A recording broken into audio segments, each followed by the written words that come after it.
So basically stock block, reinforced, big internals on it, Right. twin turbo, 80mm Garrett's, big back size, 96mm. We switched over to automatic, so the Turbo 400, which has been great. Lockup converter from Pro Torque, Pro EFI engine management system, and we're data logging on Motec right now and doing just a lot of playing with all the setup for boost, for launch, for tune, for RPM, etc. So you do that from pass to pass, or? Yes. So more or less, looking at what we're doing for grip, for traction control, where we can put the boost in, all that. And so we haven't been out on its potential yet, and we keep having issues. So finals last night, blew the tires off on the 1-2 shift, lifted, went back in, still got a 184. Right. Tonight left with only 2 pounds of boost, and so did a 6-second eighth, but did what was it, 8.6 in the quarter, but 189. So we picked up 45 on the back. Right. If we can get our 60 foot down, we're going to be freight training. How much power is it making? So undyno tested, somewhere between 2,000 and 2,500. Okay. We just haven't stuck it down or done a hub dyno. Right. But we know it's calculated up above that, and we spun them on the dyno at 1,900. Okay. So Awesome. TBD, who knows? Ready? Watch your fingers. There you go, man. How good the cab like you. So you ready to make a pass or what? You might have a new driver. Press it once, then press it twice. Okay, give it a second. There you go. Nobody has it. Look over the steering wheel. Check that out. Ned, you're awesome, man. Thank you so much. Pretty cool, huh? Oh yeah. That thing does all kinds of cool things. Lights blink, shift lights come on. It tells me what I'm supposed to be doing. You want to know another secret? We painted the belly pan with Ventus Racing. By the grace of God, it does a wheelie. Someone's going to get a good picture. Come up tall so I can see you. Ready? There you go. Thumbs up. How about that? Ready? Get comfy. Oh, hold on. Let me get off of the whole Snapchat thing.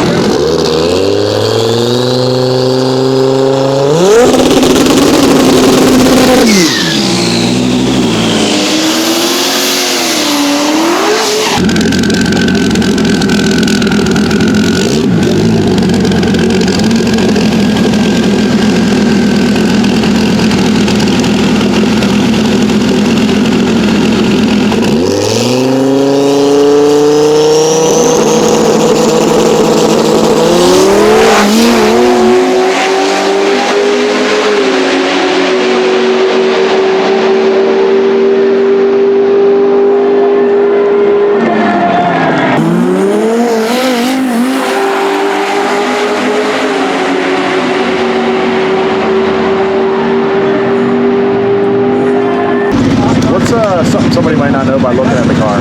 Anything fall into that category? Yeah, so the race alignment's major on this. We spent a lot of time getting it so on full squat, I'm perfectly square, and on full braking, I'm perfectly square. Okay. So it's not just throwing the tires and all that stuff on. Also suspension, we spent a lot of time launching it on test practices and playing with the suspension. So we've had MCS do shocks for us front and back, and they've valved them a couple times so we can settle and then bring it all out really slow. So I think we've spent the traction is all having to do with suspension and tire. That's a big thing. Awesome. Also, those back tires have been forced to fit in there, meaning that rear fender and wheel well is not a stock Viper anymore. Really? We had to make it bigger to fit them because we wanted to run the 30-inch for half mile. And that's so you cut it, or? Yeah, it's cut. And I then would have never noticed. Yeah. It looks really factory. Yeah, so Driven Collision, Chuck Greer, Alan Greer, they do an amazing job with that stuff. And they can match the paint and all that stuff, so it's been great.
miles an hour, fastest mile per hour of the day, gets the final win. Any fun stories behind this thing that happened along the way, and building it or racing it, or you have a favorite story pop out at you from along your history with the car?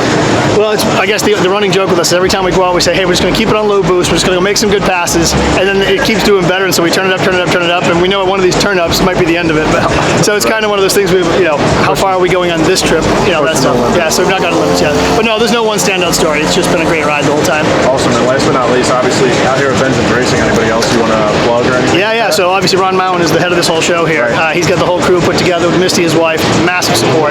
Jay Clegg built this whole thing from the ground up. Best fabricator out there. Tuner, welder. I mean, everything. The guy is just a full-blown master of his craft. Right. So every bolt, every nut is all Jay.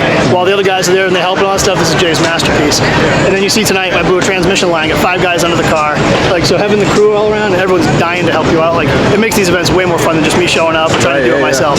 Sure. And so I'm lower on the knowledge side, but love driving it, and I just get out of the way and let them do their thing. I think they like that. Yeah. So what is neat about this car? It still holds the quarter-mile record for manual transmission. So we went 866. Right. To be honest, I'm forgetting the mile per hour, but I want to think it was in the high 170s, maybe low 180s.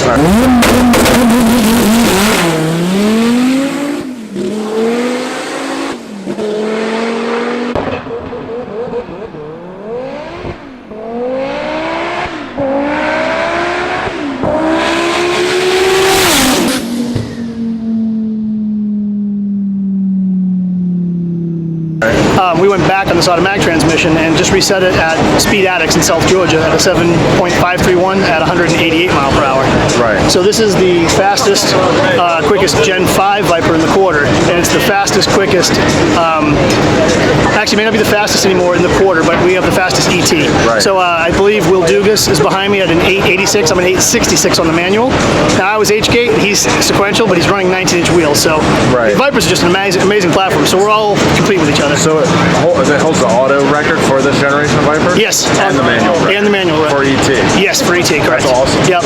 At the same time? At the same time. Well, that's amazing. once we got that ET record on the quarter, we decided on the manual, let's switch it to the automatic. 'Cause I want to be a little bit more competitive on the racing. Right, and right. frankly, losing to what was it, Atkins from Tick Performance with the Right. grub worm or whatever. Yep. It's all like, do you slip the clutch right? Do you catch a gear? Yeah. Versus so we've had a lot of fun just making it go faster. Next thing, by the way, we're gonna have a big motor change this fall. Okay. So I'd say stay tuned for now. I don't want to give it away just yet, but Wow, how much bigger can it get than this? How lot. much better can it get? a lot. But the Viper World's not going to be happy when the V10 is out. I'm not sure it's going to fit under the hood either, but that'll make it cool too. So Yeah, who needs a hood anyway? that's right. That's right.